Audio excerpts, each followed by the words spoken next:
Hola amigos, bienvenidos a este módulo de liderazgo de CMC Capacita, en donde nos vamos a referir fundamentalmente a las definiciones de liderazgo. Existen varias apreciaciones teóricas que nos permiten entender el concepto de liderazgo desde varias perspectivas, a los modelos y estilos de liderazgo y a la relación entre el liderazgo y la productividad. Lo vamos a hacer a través de varios videos, cortos, ¿cierto? Y concisos, de tal manera que no sea para ustedes cansador y que los puedan ver en los momentos en los cuales les resulte más cómodo y más práctico para poder adquirir los contenidos, repasarlos, ¿cierto? Y incorporarlo a su estructura de habilidades y a su estructura de competencias, porque la adecuada comprensión del concepto de liderazgo les va a permitir ejercer un liderazgo más efectivo. El concepto general de liderazgo, ¿sí? En aquello en lo que coinciden en general todas las líneas teóricas,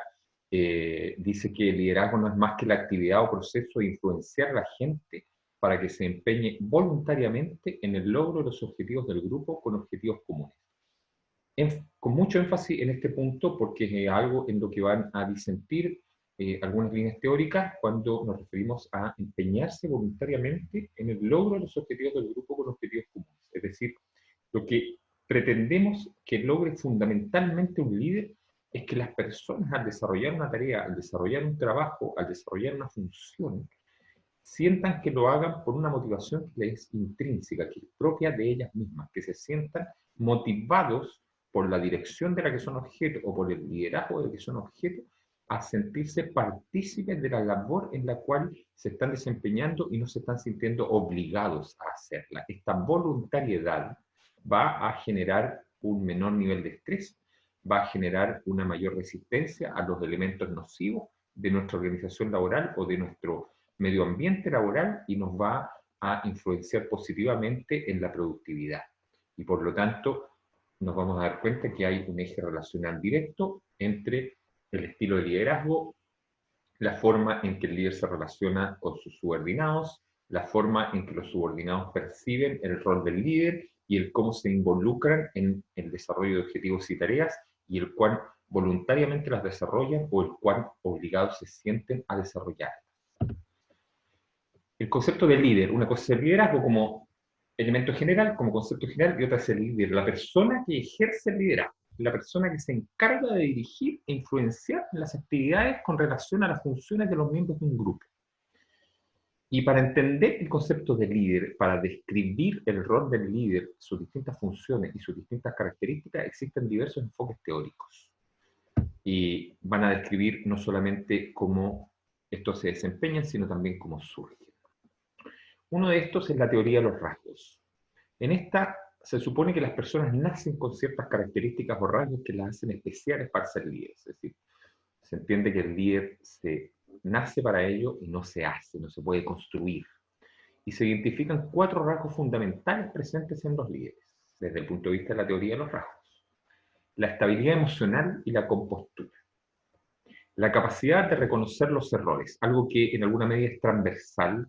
en todos los ámbitos teóricos que estudian el liderazgo, porque un líder debe ser capaz de aceptar cuando se equivoca y debe ser capaz de corregir adecuadamente su error y no puede permanecer en una situación en la cual intenta dar a entender que jamás comete errores.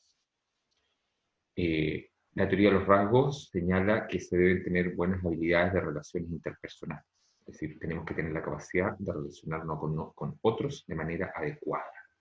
Y además se debe tener amplitud intelectual, es decir, la comprensión de una amplia diversidad de áreas de conocimiento y no especializarse en tan solo unas pocas.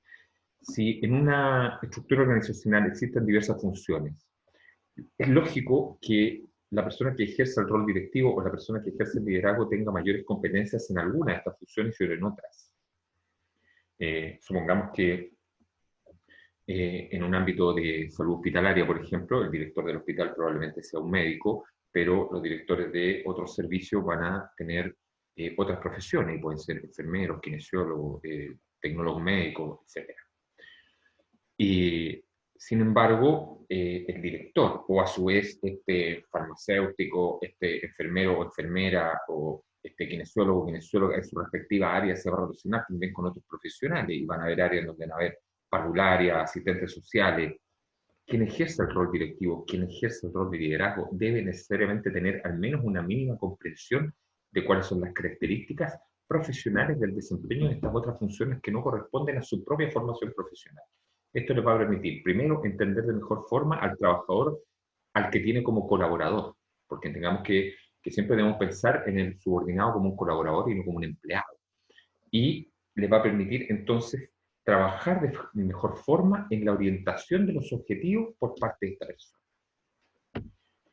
En la teoría de la conducta nos vamos a centrar específicamente en la identificación de las conductas, de los patrones conductuales de las personas que favorecen verse convertidas en líderes. Es decir, vamos a buscar entender cuál es la forma de desempeño conductual de aquellos sujetos, de aquellas personas que tienen la pretensión de convertirse en líderes o que logran convertirse en un líder y el por qué sus conductas antecedentes, actuales y posteriores van a permitir mantenerse en esa posición. Vamos a tener que entender que existen conductas reconocibles, existen patrones de conducta reconocibles que tienen que ver con la interacción con las otras personas, con la forma en la que establecemos lazos de comunicación, con la forma en que nos enfrentamos con empatía a las necesidades de terceros, ¿cierto? Con la forma en la cual nosotros nos expresamos de manera más o menos asertiva y que van a definir estos patrones de conducta y que le van a permitir hacer que otras personas reconozcan en nosotros la condición de liderazgo. Está también la teoría de la influencia mutua. Esta se basa en la dinámica de la relación líder-seguidor o de la relación entre las dos partes. Tenemos que entender que no existe un líder si no hay nadie a quien liderar. Y un grupo que carezca de liderazgo probablemente va a transitar erróneamente en la tarea, en el trabajo de la obtención de los logros que requiere obtener, en la obtención de los objetivos que se ha planteado o que le han sido planteados por la jefatura. Y por lo tanto, la dinámica de la relación entre el líder y los seguidores va a permitir una adecuada coordinación en pro de la optimización de los recursos disponibles en la organización toda y en cada uno de las personas que ejercen alguna función en específico para poder dar lo mejor de sus capacidades y lo mejor de sus competencias en pro de la obtención del objetivo planteado. Entonces, no basta con que el liderazgo tenga grandes condiciones de líder. Porque estas por sí solas, de manera intrínseca, no van a obtener un resultado específico. En lo que vamos a poner el acento es en la forma en la cual se establece la relación entre esta persona con capacidad de liderazgo y las personas con las cuales ejerce el liderazgo, y en la retroalimentación que existe entre ambos ámbitos. Esa retroalimentación entre ambos ámbitos, esa constante retroalimentación, esa constante autoactualización, va a permitir, ¿cierto?, que el funcionamiento de la organización se acerque lo más posible a una condición de optimización, a una condición de desempeño exitoso, a un alcance efectivo de las metas en los tiempos y en las condiciones en las cuales se planificó originalmente o frente a la expectativa que se tenía originalmente. Está también la teoría de la contingencia. La teoría de la contingencia se basa en que el rendimiento en la consecución de objetivos, es decir, la eficacia del grupo, depende de la relación existente entre el estilo de liderazgo, no solo en las condiciones del líder, sino que entre el estilo de liderazgo que se ejerce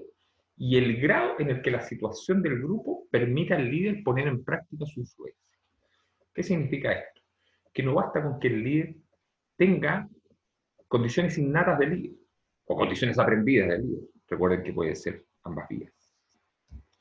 sino que las condiciones del clima laboral, las condiciones de facilitación que pone la organización,